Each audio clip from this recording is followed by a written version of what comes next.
Good afternoon, I'm Bradley McAllister, founder of Spiracraft, and this is Spiracraft Live on a Thursday afternoon. Loving life in South Georgia. I hope everybody is good today. I actually have everything all set to go. Going to play with some projects here today that are a little different. It's kind of natural approach. Working with tung oil, and going to do some tung oil finish. Going to fill some knots and good things like that. Hey Joe, good to see you in here today. Hope you're doing well. I got my AC on, I got my fan blowing. Knock on the lathe, all my electronics are working properly and all that good stuff. We had it, the day started out nice, but I think the storms are starting to blow in. I'm watching out there and it's starting to look cloudy and stormy, so I'm not sure what the deal is. Jeff Peters, how you doing, buddy? Good to see you popping in here. Are you on the railroad line yard today, or are you off? Are you lunch breaking?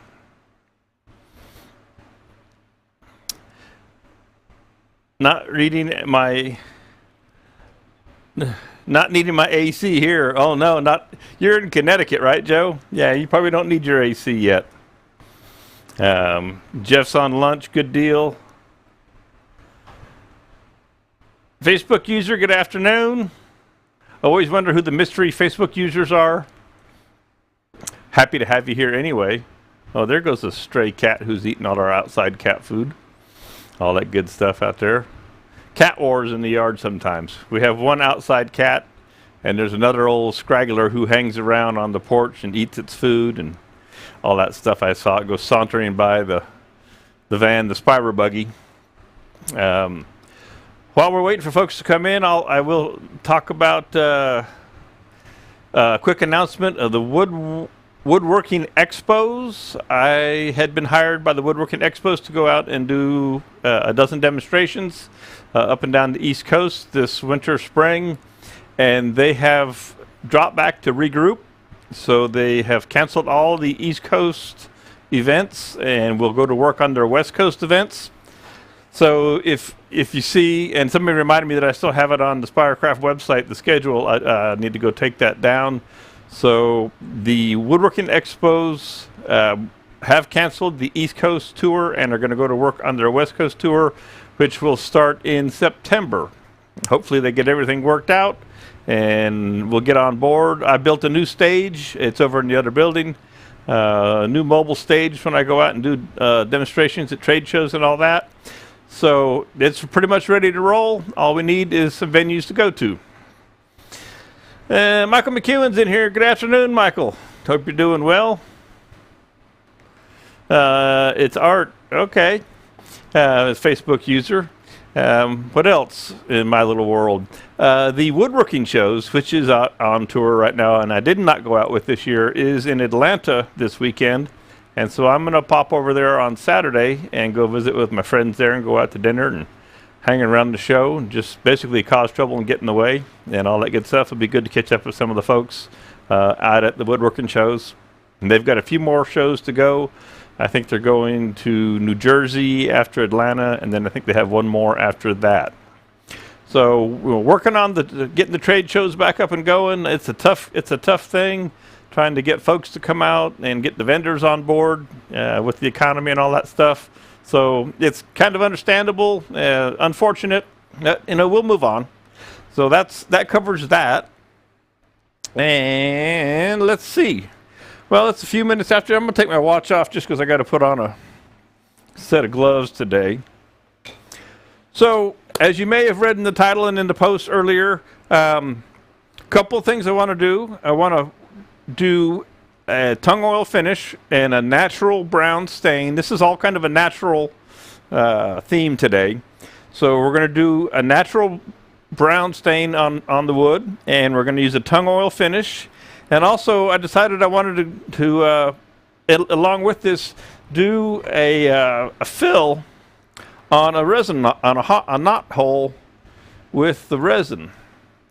And so I've got this little guy here, and we're going to use the gel resin to fill this void. And I was trying to figure out what what order to do things in, and I've got things pretty well staged. So just kind of trying to decide. I think what I want to do here today, I think I'm going to mix the gel resin, because we've got time for it to start to set up. We've got a 2-hour working time with the gel resin.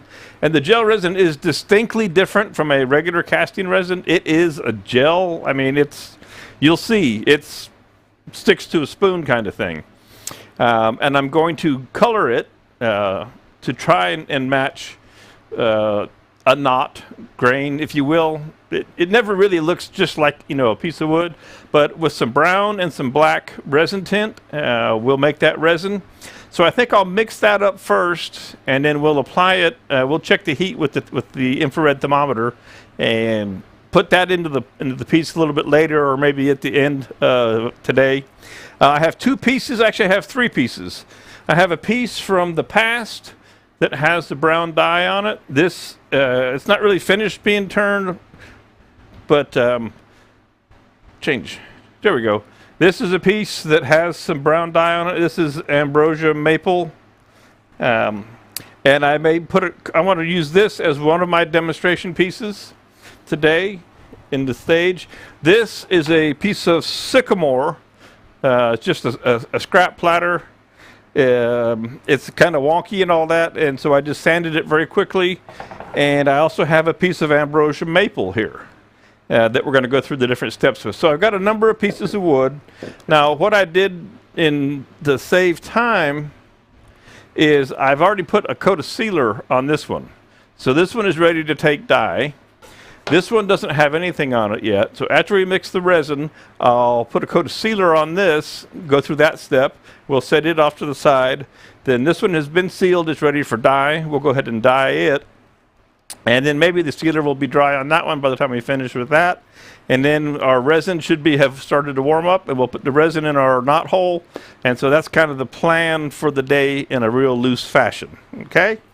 Any questions along the way? As always, holler out, shout out.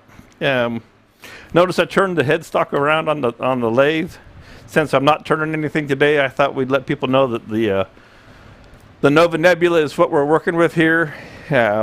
Got a couple of them coming in April. If anybody's looking for a new lathe, this is a great gig. So let's put these couple pieces of wood off to the side for the moment. And I brought in a new little work surface here to protect my nice new Nebula. So resin, let's go with the resin. This is the Chroma-Craft gel resin, and like I say, it is a gel. It still mixes 2-to-1, and I'm going to move the oil over here. By the way, the oil comes in 4-ounce, 16-ounce, and an aerosol, the Tung oil, just for reference. Now, let's see here. Probably the best thing to do, you're going to be blown away when you see this stuff. So I'm going to go to an overhead for that. And yes, I'm wearing flip-flops today because I'm not doing anything dangerous, no tools. So I'm in my normal mode. And well, I think we'll overlay the end. And you may or may not be able to see anything there, but that's all cool. So I don't need much of this resin, is one of the things. I'm trying to get everything within reach here. And it's really hard to mix a small amount, especially of this stuff, because it doesn't pour.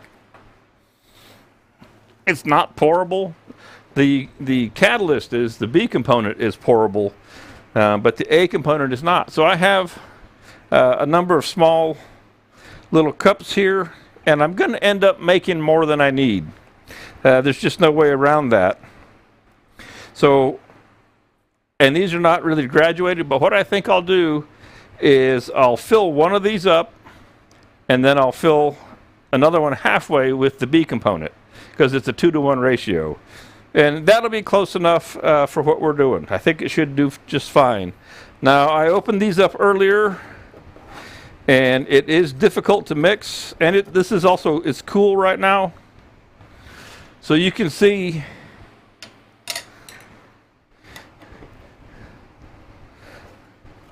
it looks white, and it is thick. And I should have got a spoon. I just have sticks. You can see the catalyst, the B component, looks like it normally does, although it is a gel as well. So let me get one of my sticks here.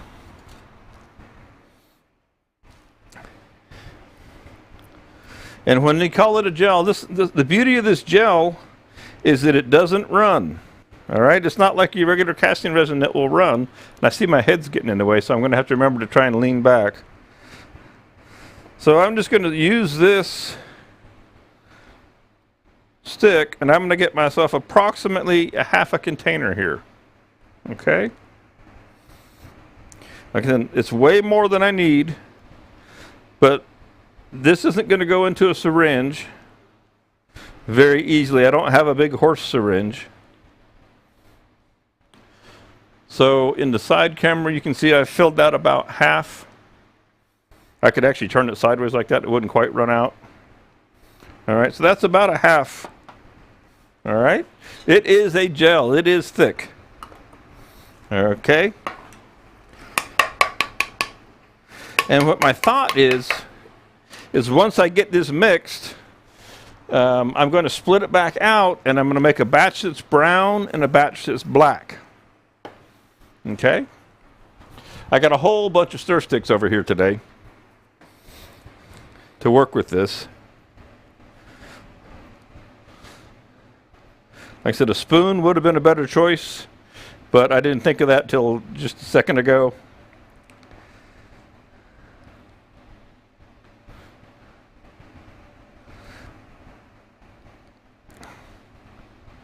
This stuff literally will hang to a degree on a vertical surface.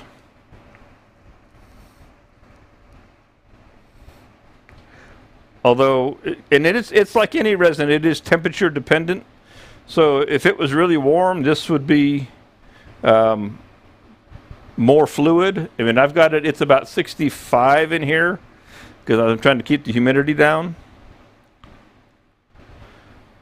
So just for measuring purposes, I'm just basically filling this cup, and the other one is at half. So there's my 2 to 1, okay? And we'll just stick that stick in there. Set this over here. And like I said, this is a great way to fill knot holes. Now that I've done that, I'm going to scoop this back out of here and into a large mixing container, aka a yogurt cup. You guys know how I always use yogurt cups. And I'll take the temperature of this here in a second just so you'll know. Like I said, I think it's about 65 in here. Maybe a little warmer, 66, 67. We'll see what the thermometer says.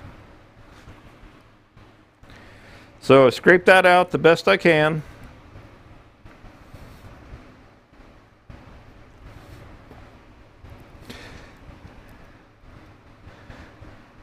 And the reason we're going to wait till this starts to heat up, because then it'll have even less chance of running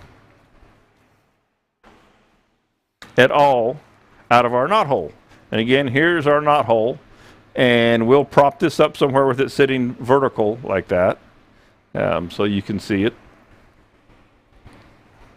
Now I'll take my catalyst component,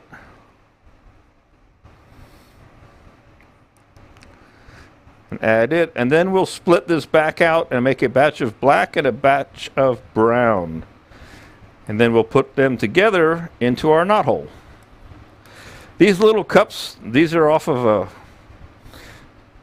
cold medicine, but you can also do like I do and go down to the dollar store, Dollar Tree, and get the little plastic cups. You get a whole bunch of them for next to nothing, and have the perfect mixing containers. So again, this does take a little bit more to mix because it is so thick.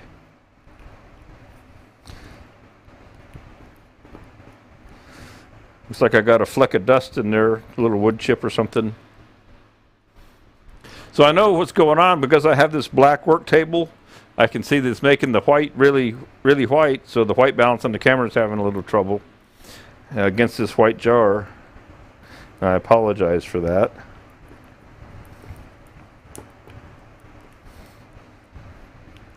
When Chroma-Craft first showed me this, the gel, I was like, this is cool. And I've used it on a variety of projects to fill in the holes. And also, while I'm going to let that sit for a second, I didn't want to forget to mention, on this piece, this knot hole I filled with black CA glue.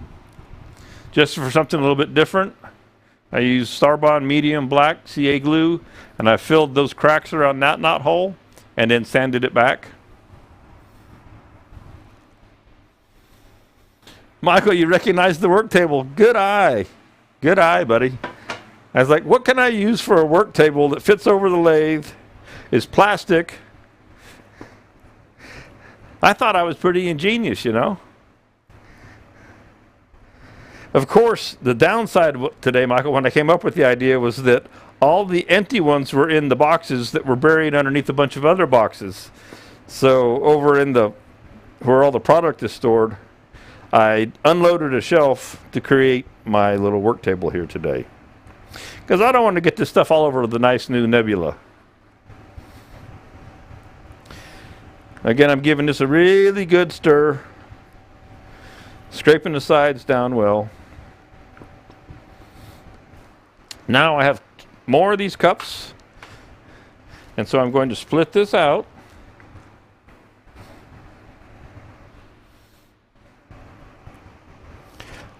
Approximately half and half.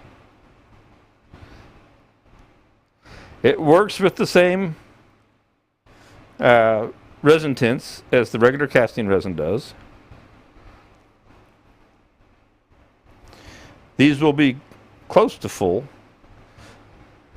Technically a third less or so, I believe it would be. And like I say, this is way more than we need for our knot hole. But mixing any less, I wish I had some more knot hole pieces herded up around here. And I would have, I'm going to use 2 sticks to do this.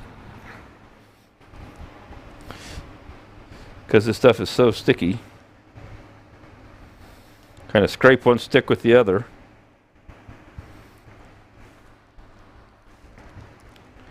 Get the last of it out of the cup here. And we need 2 sticks to stir it anyway, because one's black and one is brown. All right, and now we have our resin tint.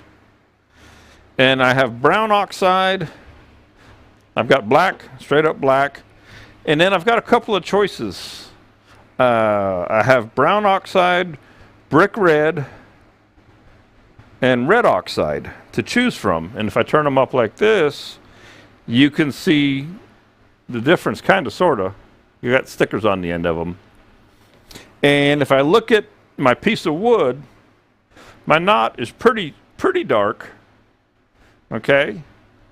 And it's got, you know, a lot of times the knots will have black, a real dark black to them and whatnot, and different shades of brown. So, you know, it would be interesting to try and figure out, you know, just what's going to make it look the most natural. And I think I'm going to go, I think I'll go with the darkest of these, the brown oxide. These have a little more red to them, so I think we'll pass on those. Let's see.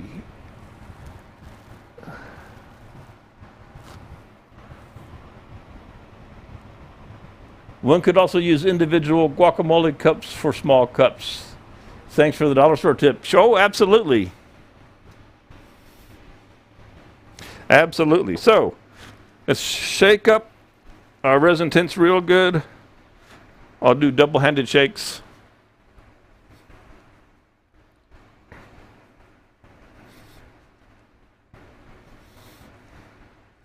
And we'll see how we did. So we're going to have black on the right here, Don't need a lot.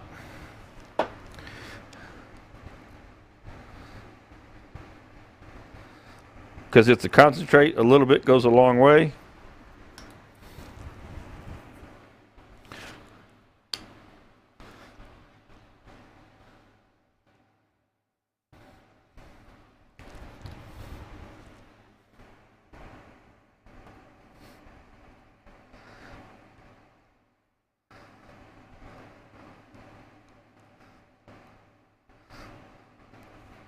So, you know, you could play, and the wood is going to get darker. It's kind of a guessing game because the wood here is going to get darker as well when we put a finish on it. Okay? So it's kind of a guessing game.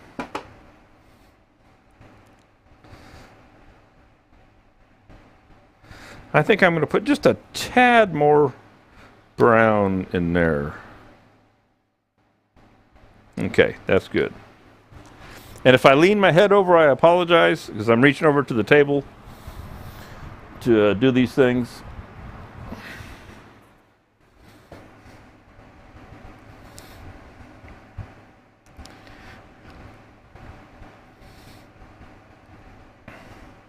We'll mix that up really well.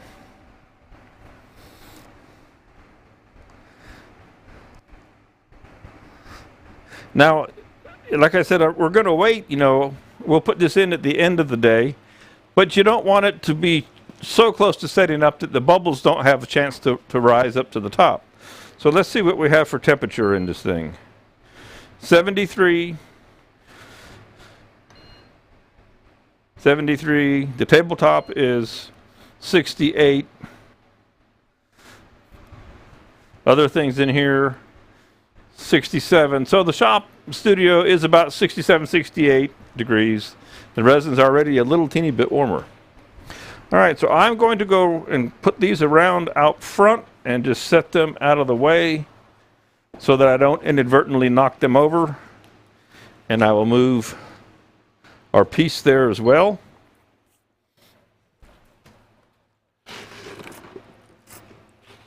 So we will come back at the end of that, at the end of the day, and we'll fill that hole.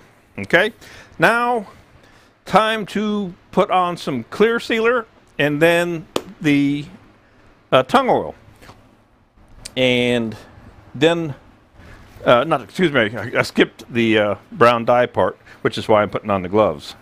So I'll go ahead and get my gloves on, and we'll put sealer on the maple bowl, and then we'll dye the platter, which is already dried from its sealer. See, I'm trying to get better about wearing gloves when I do this stuff, you know? Trying to keep things clean. I'm going to get this resin out of the way. So, here's an old maple bowl. It's got some mildew stains in it. It's just an old piece I had around. I didn't sand these to the nth degree. I think I sanded them to like maybe 220. There's a little bit of funky end grain in it. I didn't even do anything with the outside. The outside hasn't been finished turned or anything like that. I just wanted to use it as a sample piece, excuse the reach. And this is the Chroma-Craft clear sealer that we put on before the dye. Helps even everything out. Sometimes it comes in quart cans, sometimes it comes in quart bottles. And I just use a 1-inch chip brush, nothing fancy. And I think I'll just leave you in the overhead for right now. Slide that over there.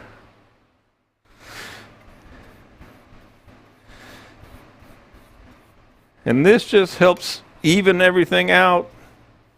You can also put it between coats of color if you were dyeing, so that your colors don't bleed.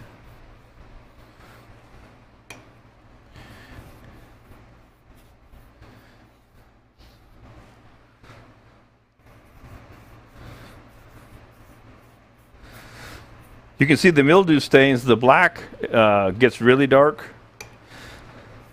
But the whole idea of doing this brown, this would get darker and might even do it unevenly.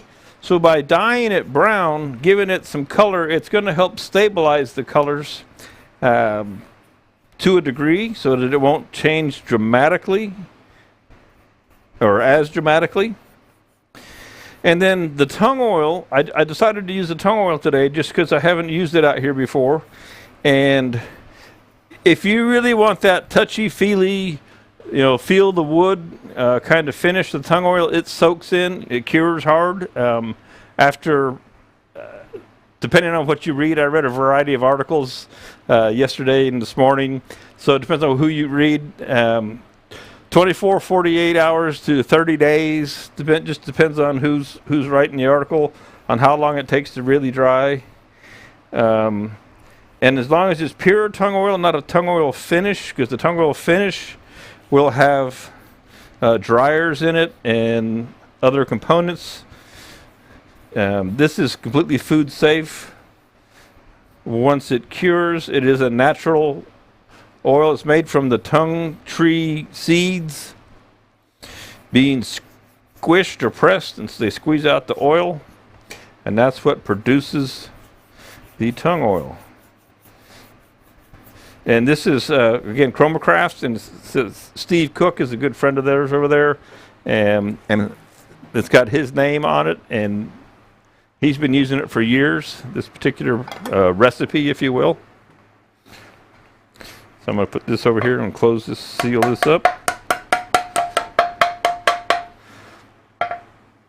And set it out of the way over here.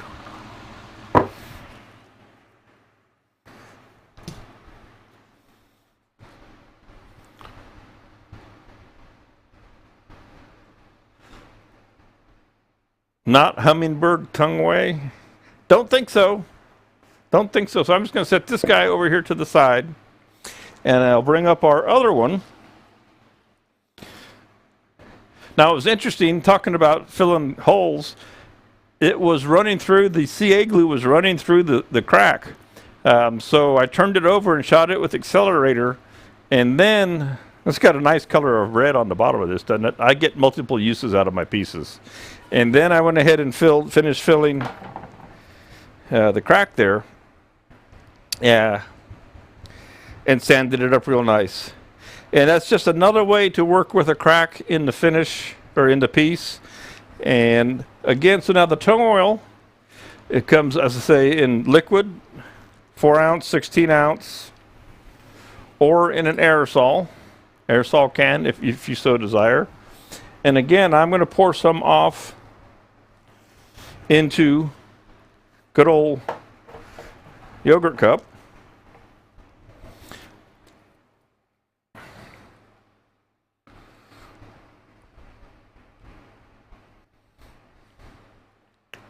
Now, this is an interesting one. Let's see what we got going here. Yeah, the pure tung oil is food safe, you bet.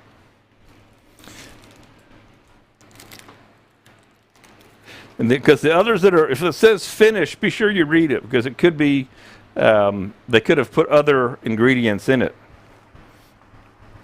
Where was I? I had a thought. And it ran away.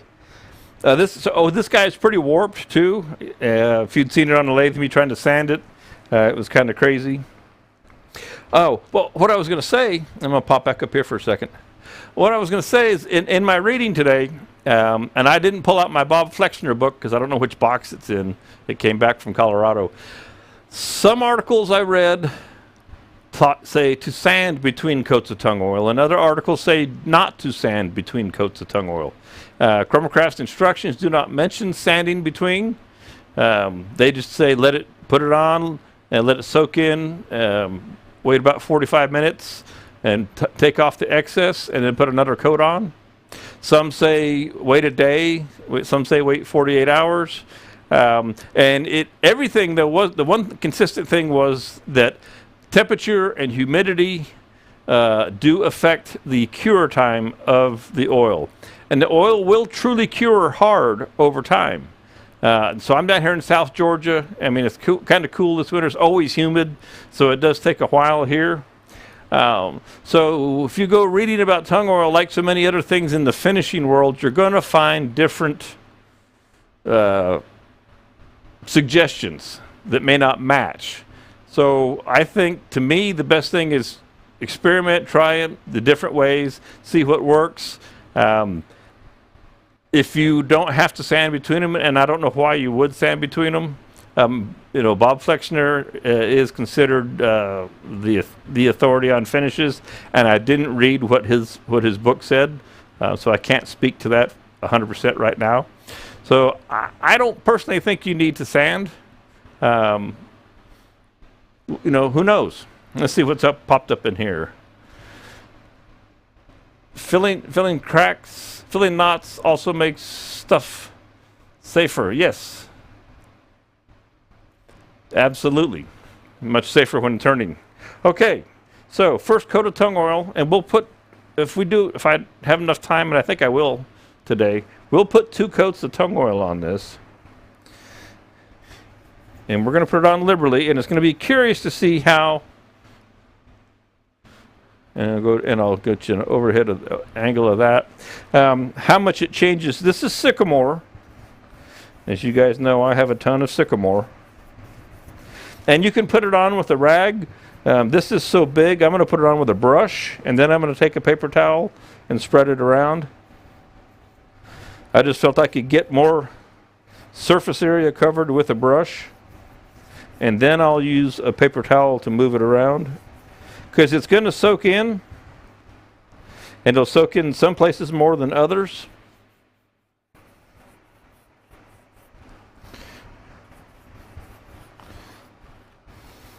And it does have a little bit of a fruity or nutty odor to it. Not bad by any means.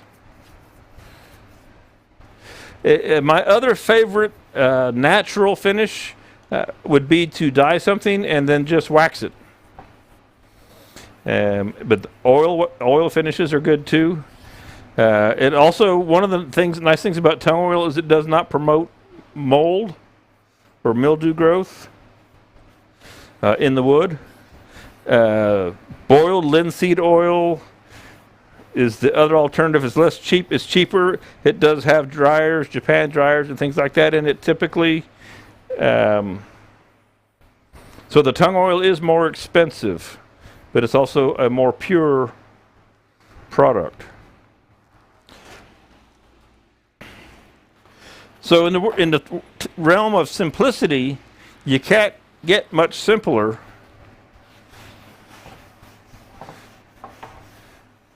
than putting on an oil finish.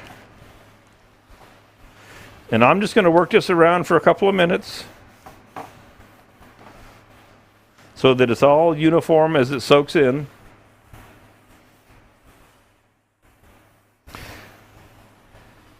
And again, I only sanded this, like I said, to 180, 220. I didn't take it to the finest grits because, I mean, it's got red on it and stuff like that. So, and I was sanding in here in the film studio, and so I didn't want to sand any more than I had to.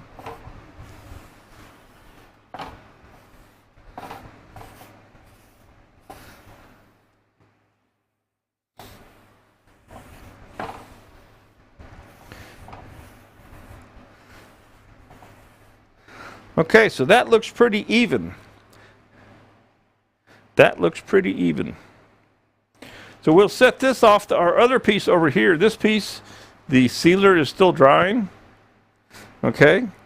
And you guys let me do that. I just realized what I did. And you guys let me do it. I didn't put any dye on it. I went straight to the tung oil. Okay, so here's the deal today. I love doing stuff live. So I was going to dye both of these. So now we have a comparison. One got straight tung oil with no dye. One's going to get dye. I went right by the dye on this. I was talking away and went straight to the tung oil finish on this guy. How about that?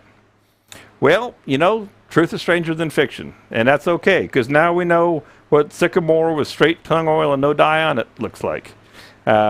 I'm still waiting on this one to dry just a little bit more before we dye it. I will dye this one, I promise you. And so what I want to do is bring up another piece and put a second coat of tung oil on it. So we're going to set this over here. How you like the way I recover from realizing that I didn't put any dye on here? So this is a piece, it's kind of rough in a variety of ways, but it has been dyed with the same Chroma-Craft Nick Agar Signature Series wood dye. Up you there. Some time ago, okay? And this is a piece of ambrosia maple as well. And it has an old coat of lacquer in it. For whatever reason, I put a coat of lacquer on it. But then I put a coat of tung oil on it 2 days ago. And I'm going to put another coat on it right now, just so you see what happens as the second coat goes on over top. It's pretty porous. Again, it wasn't sanded to the nth degree. But you'll see how it starts to gloss up because the wood is getting sealed. And it has a whole different look to it. And again, I'm going to brush it on.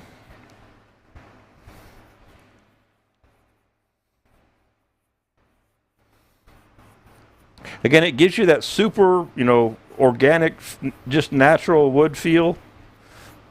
When I used to do a lot of craft shows and things of that nature, and I would have my natural pieces and I'd have my really brightly colored, crazy looking pieces, and people would ask me, how can you dare put color on a piece of beautiful wood like that? It should just be all natural. And my response was always, oh, I like to put it on with a paintbrush. Because if you don't like the color, well, then we have these beautiful natural pieces right over here for you.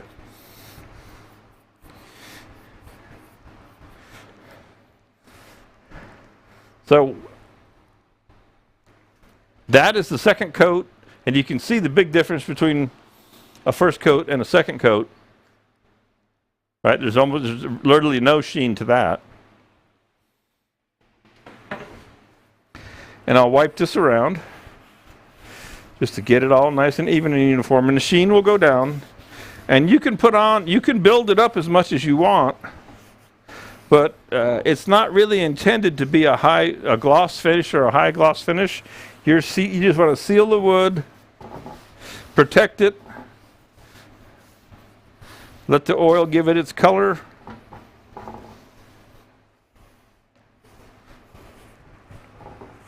And this is a beautiful piece of wood. This one actually needs to go back on the lathe and get finish turned because the inside is still not finished out.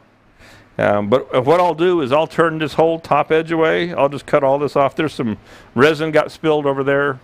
And the bottom is a bunch of different colors right now.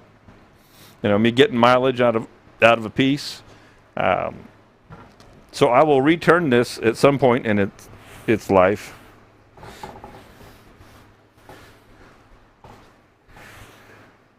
And so that's what happens when you put a second coat of tung oil on. Real nice natural look to it. A little bit of sheen in the studio lights. I'm going to walk over here real quick. I'm going to wipe this down. And I'm going to take the temperature on our resin. I want to make sure it doesn't get away from me. It shouldn't be raging hot yet. Just do a quick check. So it's hanging in there about 70. One of them is 75, 74. Okay.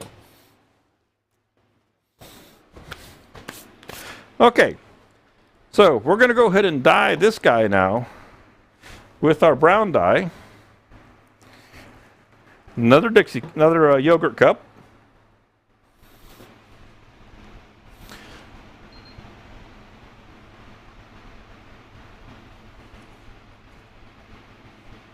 The finish I'm using is tung oil, and you can get it right from Spiracraft. It's Chroma-Craft Steve Cook's, not Nick Cook, different cook. Tung oil finish, made by Chroma-Craft and carried and sold by Spiracraft. And this is alcohol-based brown dye. right here. I hate it, Dutchman, when my computer goes in and out. Now again, the dye I'm going to brush on, it can be sprayed on with an airbrush. It can be, put on with a brush. It can be put on with a rag. One of the big keys to applying dye is you want to get the whole thing covered and wet so that it has a uniform amount of dye to it. Don't stop halfway through. If the phone rings, let them leave you a voicemail. Because if you stop and come back, then when that first coat dries, it's going to look different when it overlaps. So be sure that you only you get an entire coat on before you stop. And again, these are just cheap China bristle brushes from good old Harbor Freight.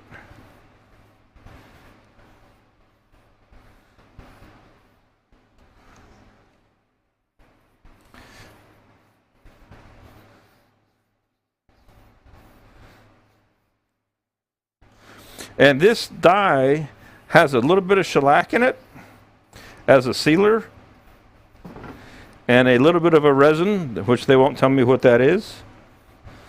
So it does also seal the wood a little bit.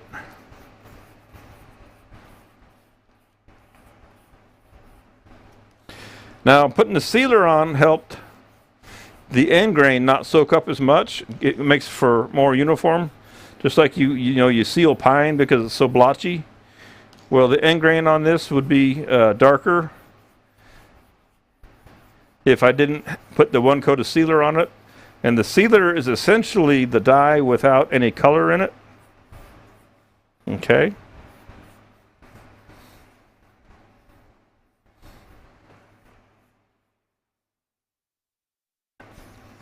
And another thing about the dyes, and I'll leave it in the overhead here while I talk.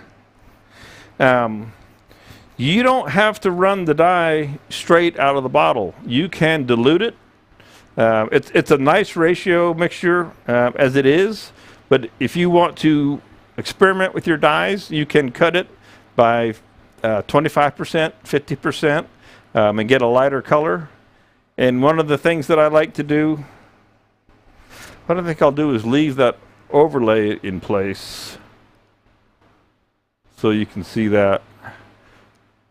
I think I'll pop the overhead into there, and I'll pop me back up here for a minute. There we go. So you can see that as it starts to dry down.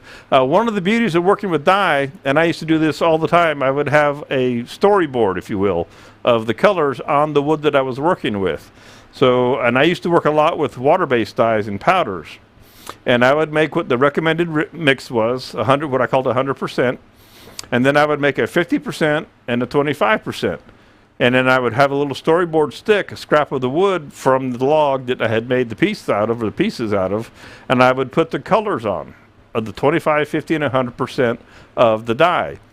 After the dye dried, I would put on the choice of finish that I was going to use. If I was going to use lacquer, which I typically did, but if it was just going to be wax or going to be oil, whatever it is, put the finish that you want to use on your storyboard of colors so that you can see the true color that you're going to get, what it's going to really look like when it's finished. Whether it's a natural brown like this, or if it's hot pink or bright blue, it doesn't matter. When you put the finish on, sometimes it changes a lot, and sometimes it just changes a little bit. And that's about the only way you'll know what you're going to get. Now, there are times when the end grain will get darker if you haven't sealed it. And there's sometimes just the wood in its own nature will make pretty crazy patterns. And that's just what you get. And they look pretty cool. I used to do a lot of aspen. And there would be a lot of delineation in the amount of color that soaked in the aspen between the heartwood and the sapwood. And sometimes you got really cool patterns that you couldn't have created on your own. So, but you test it with the dye before you put it on your finished piece, and you'll have a good idea of where it's going to go. Okay? All right, so now this is getting dark right now. It will lighten up some as the dye dries. That's a nice warm brown. And the reason, like I said earlier in the episode here today, for putting a brown dye on a natural piece that's going to turn brown, and I meant to bring some of my other pieces that are in the house that are 10, 12 years old, let's say, that are natural. Just a wax finish or a lacquer finish. And they're just a nice warm brown. But this will help control that color change. If you put them in more light, the wood's going to turn brown more and more. And with the dye, the color of the dye isn't going to change very much. Now, it used to be, if you read about water-based dye and alcohol-based dye, the alcohol-based dye was not as light-fast as the water-based was. And according to the good folks over there at Chroma-Craft, the technology and the chemistry has come along to where they're pretty much on par. Okay? Anything you put in the sun is going to make a big deal, make a big difference. And another thing I wanted to talk about while I'm waiting for this stuff to dry. So we're doing a tung oil finish today to have a nice natural finish. If you did a lacquer, even if you did a satin lacquer, it's going to look like a film finish because that's what it is. One product that does work and it doesn't look like a finish is, that's the wrong bottle, here it is. This is a water-based polyurethane. All right, the Chroma-Craft calls it WRU20, water reducible urethane, and you put one coat on this and it seals it up and puts a film finish just barely in, on there, and you literally can't tell it's there. I really like using this on the Rustina projects. The patina projects, you put a coat of that on, it protects it, and you don't notice the finish at all. It doesn't look like there's anything on it. Rich, there you are. You never get the notification. Well, just put a notification on your phone that at 1 o'clock on Thursdays, it's time to go hang out with Bradley. Glad you made it. I don't know if you saw in the email, I hope you didn't mind me taking the liberty saying that the NOVA representative is often here. He's just late today. Whenever somebody might have a question about the new nebula. But it's good to see you, Rich. I'm glad you jumped in here. Mark myself busy on the work calendar. Yeah, I get it. Dutchman says, I use Minwax wipe-on poly, and I wonder how that would work with the wipe-on. Mr. Hampton, good to see you. I might see you on the West Coast this fall. Until then, glad to have you joining in here. And AAW, hopefully you'll be at AAW. We'll all rally up at AAW again come the first week of June. So this guy is getting pretty interesting looking. I'm going to pop you back into overhead on it. And I know it's got the overlay of the overhead as well. Getting some nice, and the end grain is a little darker. But there's some nice patterns in this, and we'll tung oil this. It looks like it's drying pretty fast, so we'll tung oil this today as well before we wrap things up. And again, you can see I didn't sand. It's not zoomed in, but there's some end grain torn out here, so this will actually get returned. That's what's nice about leaving them thick when you do a demonstration with them, is that if you didn't really want to take the time to sand it all right and get it all super buffed out, you can always turn 1/8 of an inch away. But that's got a great, really warm, natural look to it. Of course, there's what it would be. That's its natural. Not seeing the sunlight because these are all stored in boxes. They're outside on a porch, but they're out of the daylight. The black, though, is mildew. Welcome to the South. And it is ambrosia. You can see the ambrosia patterns in it and the beetle holes. So that's a nice, warm bowl. All right, I'm going to set this back off to the side. And now we're going to put a second coat on our sycamore of tung oil. because that first one has completely soaked in. Okay. Again, pretty sycamore.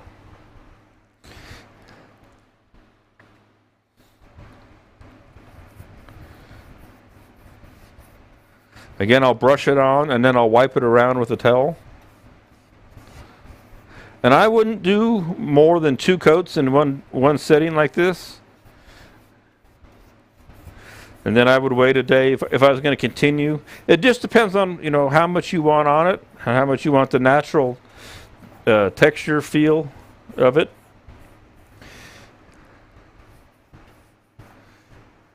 Again, you're not trying to build a film finish.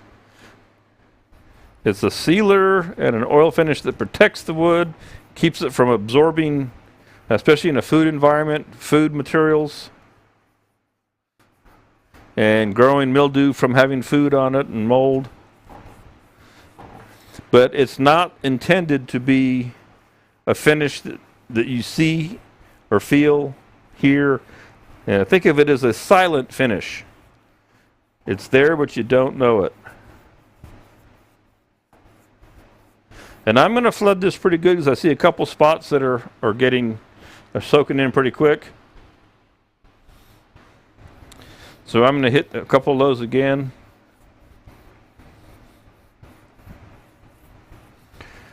This is a great little platter. I turned this out here during Monday Methods, the old name for the stream, a couple of years ago.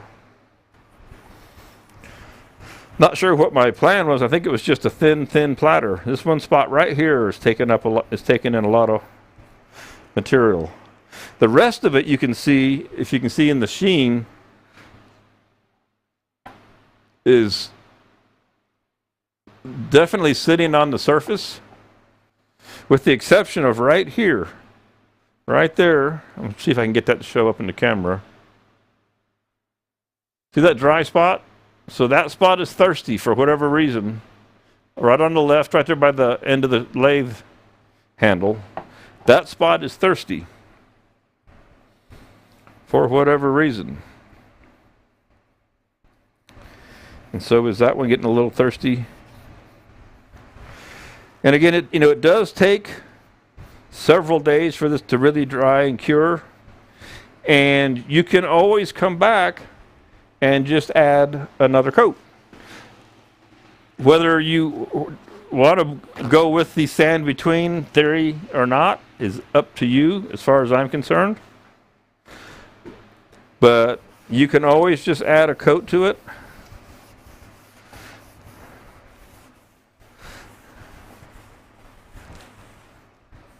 And that knot with the sealing, filling that knot with the black CA, in that particular case, because the lines were so small, I think this is on autofocus today.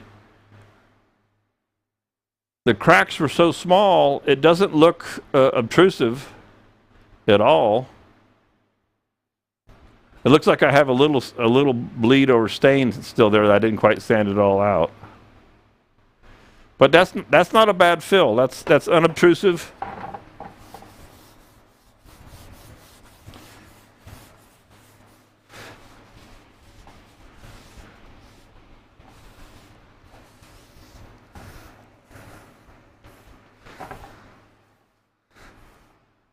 All right.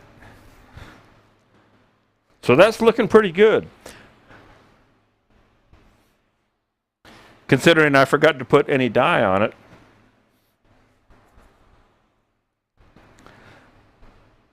All right, good deal. I like the way this other dye on the maple has dropped down quickly. So we're going to set this one back off to the side over here. Bring this guy back up.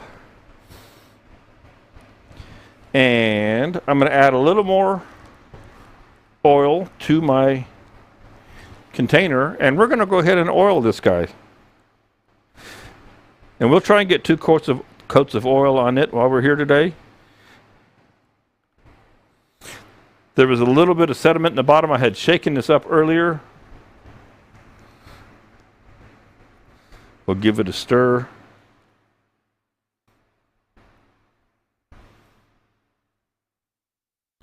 This would be one of those bowls that, you know, looks like it's 100 years old,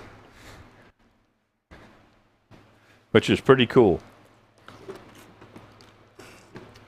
I am going to real quick check the temperature on my resins, see if they're starting to move yet.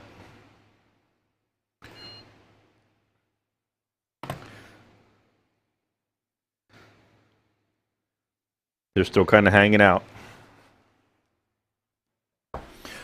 Okay. Let's see what kind of magic we get here.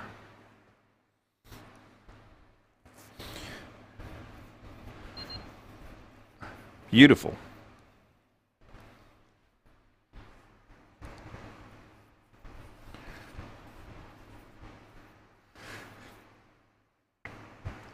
It's interesting how it's brown, but it's almost got a little bit of a red tint to it.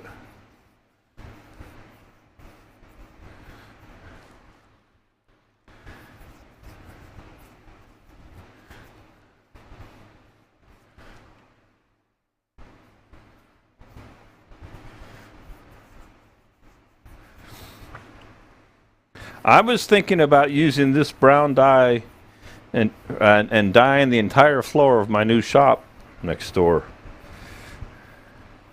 There's a place here locally that I can buy heart pine. I can buy old heart pine, but I'm not going to do that.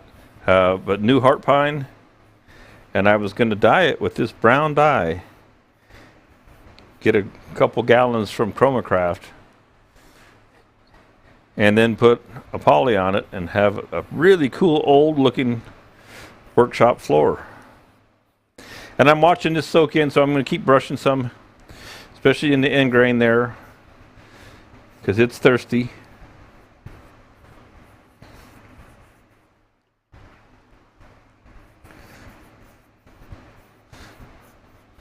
So what do you all think of the color of this with the, now that it has the dye on it and some tung oil?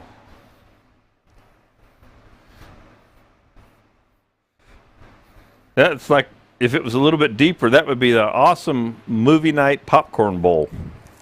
All nice and warm and dark, doesn't impede on the ambiance of movie night.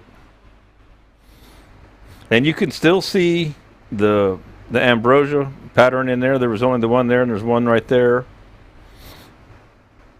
And again, I'm watching the end grain soak up, so I will, let me pop you into there. You can see in the end camera there how the end grain is darker and is taking in a lot of the fluid. Yeah, it looks really old.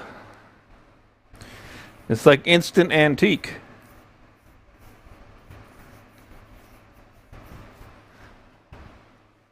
So I'm concentrating here on the end grain. So even though it was sealed and then has the dye on it, the end grain still is going to take up more of it. But the thing about the tung oil is it's truly soaking into the fibers.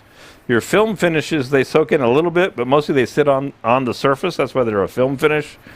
But these oil finishes soak right in.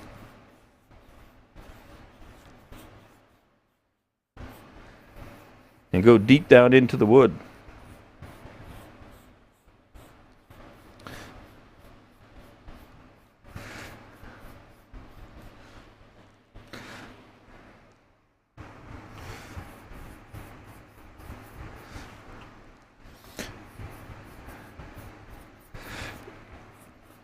Okay, we're going to set this off to the side, and we're going to talk about our other piece here a little bit. Our piece that we're going to put our resin in. Wipe off my table. So it's kind of a catch-22.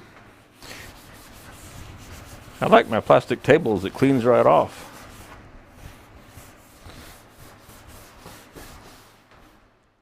I'm going to come around here and grab my piece of wood. Something I want to explain. I think we'll go ahead and put this resin in.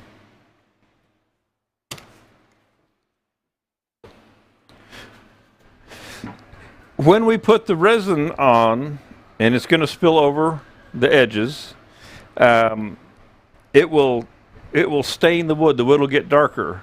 And then when you sand the piece, you may or may not sand through that color change.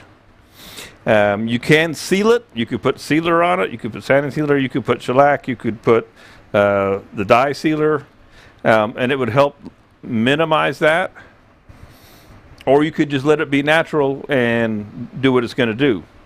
Because there's no way you're going to get the resin just in the holes without getting it, on the outside edges and whatnot.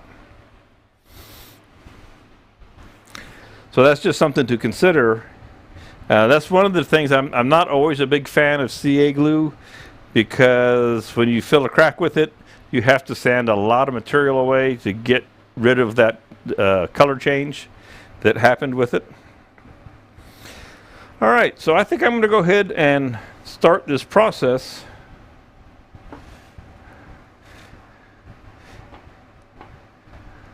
Of putting the resin in here.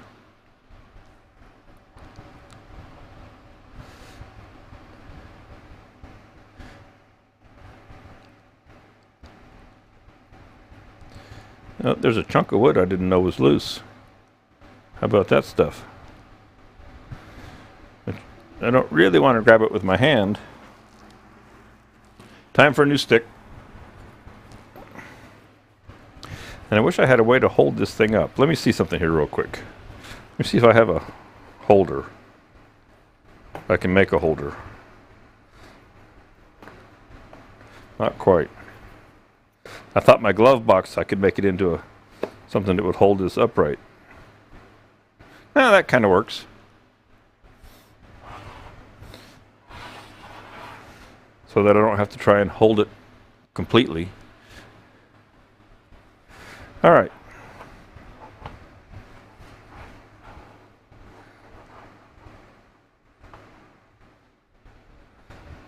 Again, I could, if I had a big syringe in-house, I could suck this up with a syringe.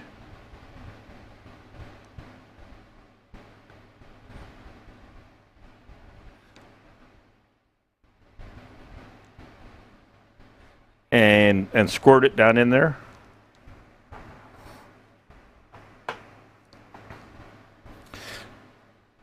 The other thing I could have done, I brought it out. I could put this, and I didn't, and I probably won't take the time now.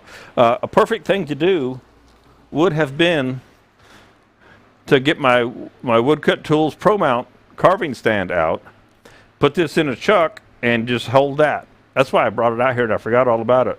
Pro Mount would be great for holding this, your carving stand, and you can set it right at just the right angle, and it'll be perfectly flat.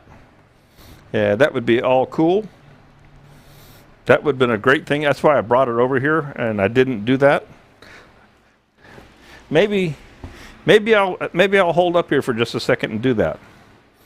How are we on time? Was that 2:05? Yeah, I got time. Hang on. We're going to change things up here just a little bit. We're going to make my life easier.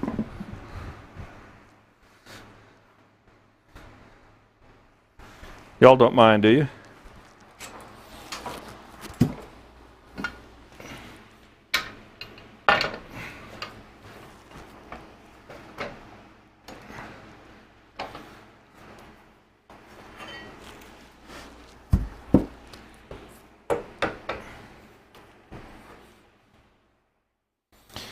And I think that chuck will work. So I'll show you what I'm doing here. I'm putting my Pro Mount into the banjo.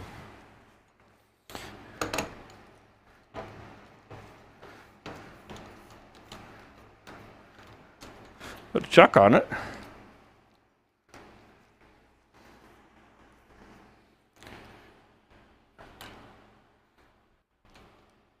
And then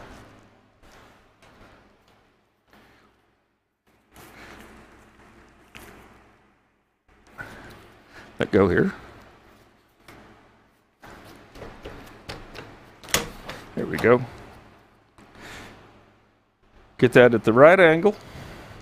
I should have done it before I had resin in it. Coulda, shoulda, woulda, right?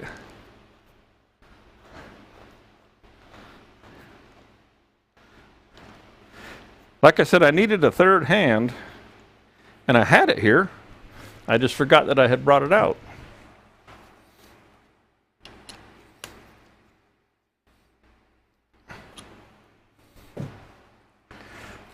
So now I can put this at just the right angle.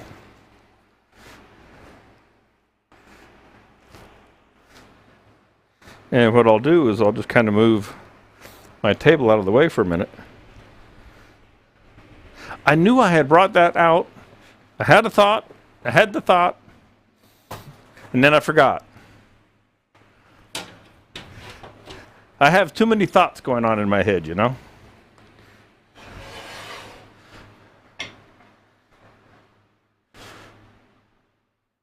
So it's not zoomed in real close. See if I can get it in both aspects here.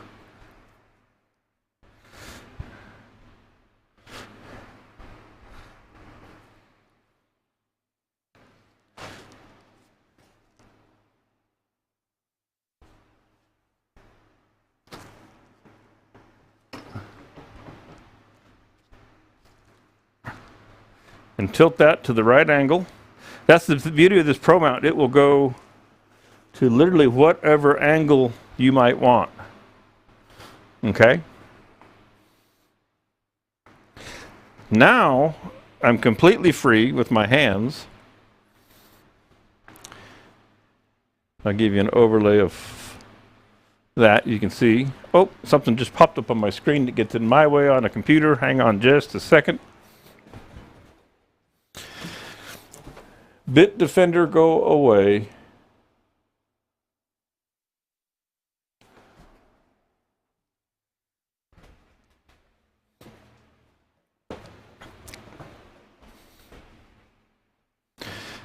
And I know the overlay is almost cutting that off, but you get the idea. And so now, my hands are free, and I'm going to drizzle, if you will, the brown resin onto here.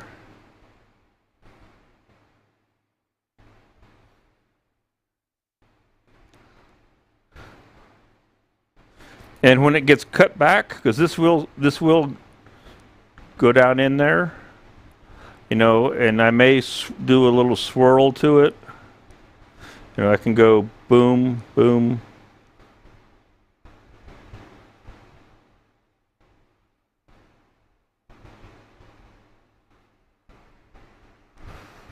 So that it has a variation to it. What I'm going to do, if you'll allow me the moment, I'm going to go in and zoom in on this with this overhead camera. So you can see what I'm attempting to do here.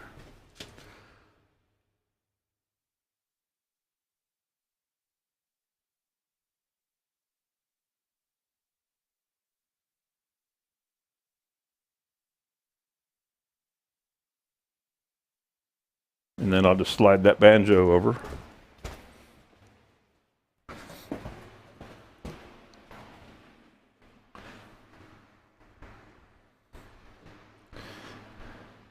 At least that gets you in there. And there's a little more opening out here. Again, this is, you know, such a gel. But I'm going to mix this brown and black up some more. And it's standing proud.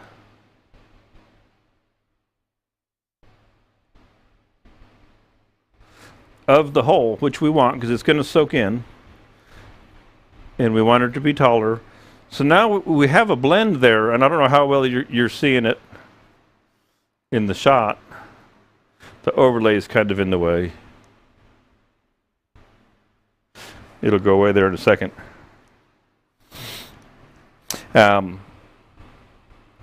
So it's just like doing swirls in your other resin work. Okay, so we've got brown and black and mixed together. And I can just slide this off to the end of the lathe and let it sit there and cure. And if I see that it's running one way or the other, I can adjust. Sorry, I had to run back in here. I can adjust the Pro mount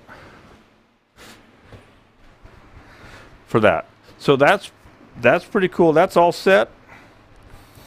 And its temperature is still, it's got plenty of time because it's not getting hot yet. So that can soak in any bubbles in it. Will come out.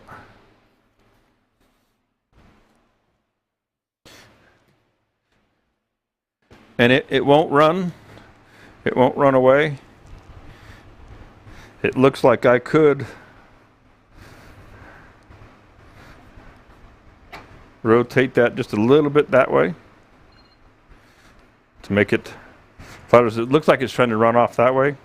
So if you've got a Pro mount, if you don't get one, Spiracraft happens to have them in stock for this kind of work and for carving and anything else where you need a third hand. You can hold things like this and get it at just the right angle, and that will do the trick. So a couple days that cures, I'll sand it up and we'll see what it looks like. So now I can just slide this out of my way. Of course it hits the piece. Ow!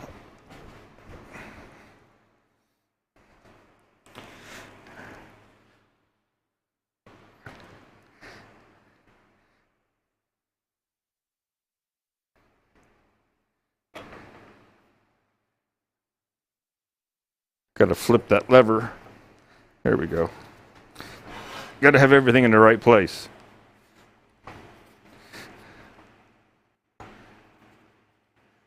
Perfect. Now I'm set.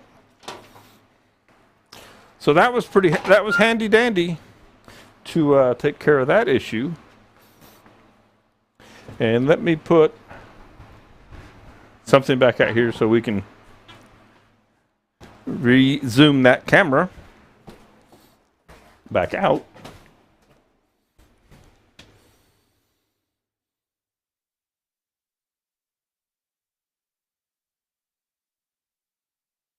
I know it's bad taste to have to see the zoom, but I don't have control of my zoom from over there at the lathe yet. So we'll just leave it at that right there.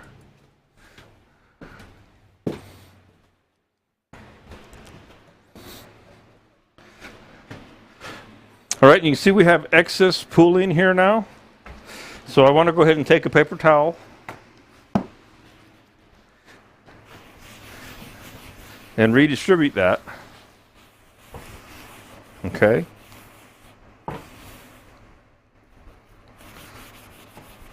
So that it doesn't stand.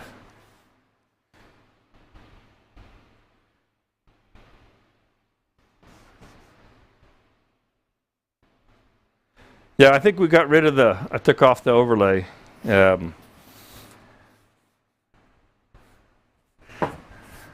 Sometimes it gets in the way.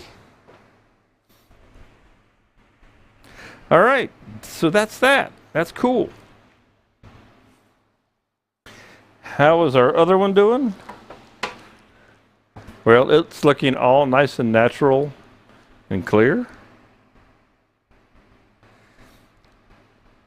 It could actually almost take another coat probably if we wanted to. Put it on there. I've got time. Let's put one more coat on this guy.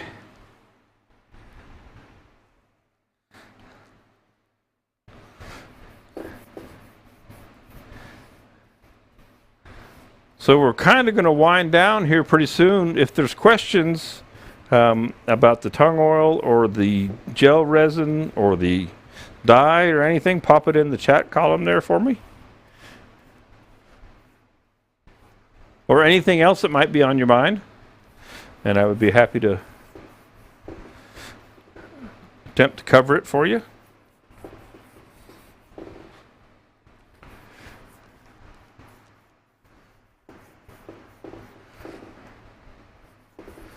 This would be a great little lazy Susan.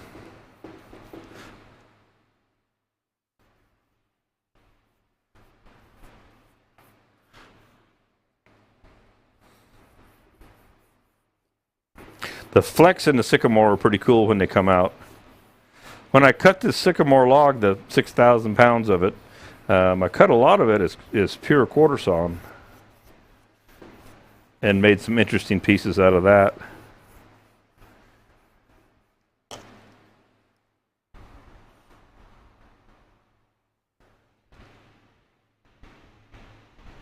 No, I'm not doing the Florida Symposium. I tried to get a hold of the administration, if you will, and never got a response. And then it was time and too close. And I tried last year too. I got to find the right contacts. Same with the TAW, which was last weekend. And I think the issue is that they're full. TAW's been full for the last 2 years, and I haven't been able to get a spot because everybody returns to those. And that might be the case with the Florida Symposium as well. Chroma-Craft is going down. So I'm going to go to Atlanta and hang out at the woodworking shows.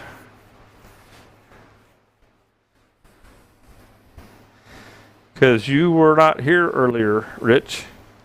When I was talking about that. So yeah, I'm going to go over to the woodworking shows this weekend on Saturday. So last year's Florida Symposium was canceled.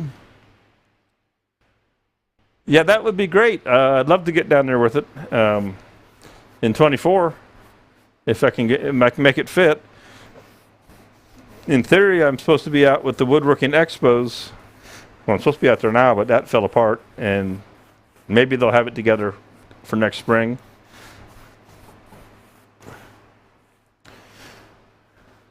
All right, so there's our that's actually our third coat of our tung oil on that piece of sycamore today.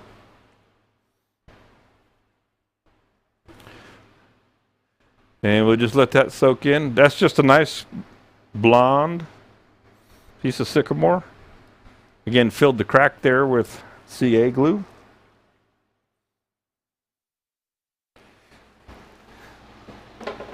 This guy looks like it's ready for another coat already. That has all completely soaked in around, so let's put another one on it while we're at it.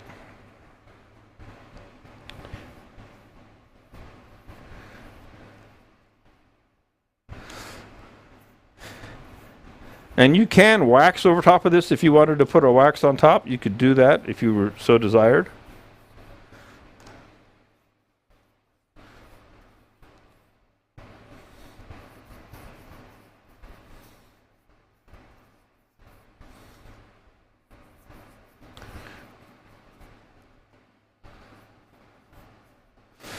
So if you're wondering how far does it go, I will have used on these 2 or 3 pieces today, I will have used the 4-ounce bottle of tung oil. Comes in a 4-ounce and a 16-ounce. So that platter is about 16 inches. This bowl is about 12 or so. And 2 to 3 coats on each one, plus 1 coat on that other piece. And I will have used, that's what's left of a 4-ounce bottle. So that's about how far you can get with it.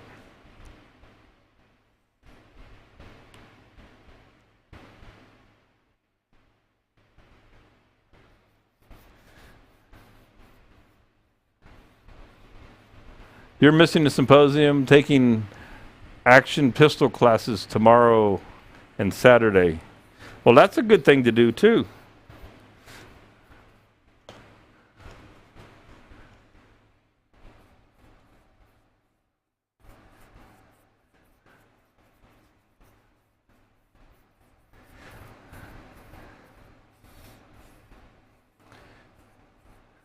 Mike, for a second I thought you were referring to personal protection like respirators and all, and then I put the two together.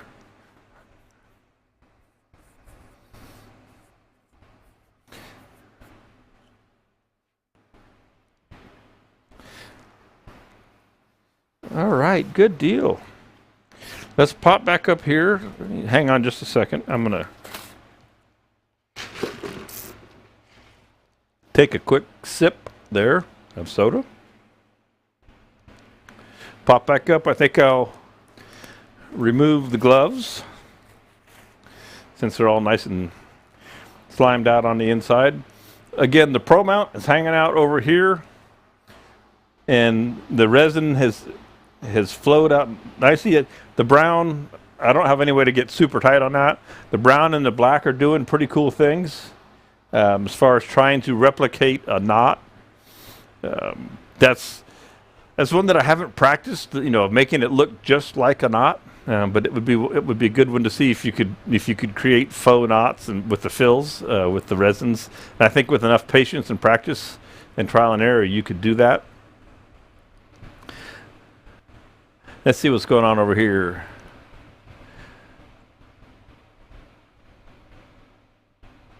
Okay, you guys are chatting about the symposium. Cool beans. So I enjoyed today. We're done a little early. It was kind of a shorter version. Sometimes I run the full 2 hours, and sometimes, well, we finish up a little bit early. So that's all good. If there are questions, fire away. I do definitely appreciate everybody coming by today and dropping in Spiracraft Live. And since the woodworking expos have shut down for the spring, I will be here every Thursday for the foreseeable future, which is a good thing in and of itself. So don't forget, Rich, put it on your phone calendar, 1 p.m. Thursdays. Bradley, hang out with Bradley and Spiracraft. Don't know what next week will bring. You never know what I'm going to do next. We'll see. I always like to have fun and come up with new things and try different things and try and keep it interesting. And we'll just have to play with the next project. So, if there are no questions, and I'll wait just a minute or so, then I'm going to put the music on, the outro video, and we'll call it a day. I do appreciate everybody dropping by. And tell your friends to come to Spiracraft Live and join the Spiracraft Wood and Resin Turning group on Facebook. All right, we see you, Joe. See you, Michael, you bet. My pleasure. Thank you, Hampton Wood Turning. Appreciate it very much. Very, very much. All right, now let's see if I can remember which button to hit. It's got to be 7.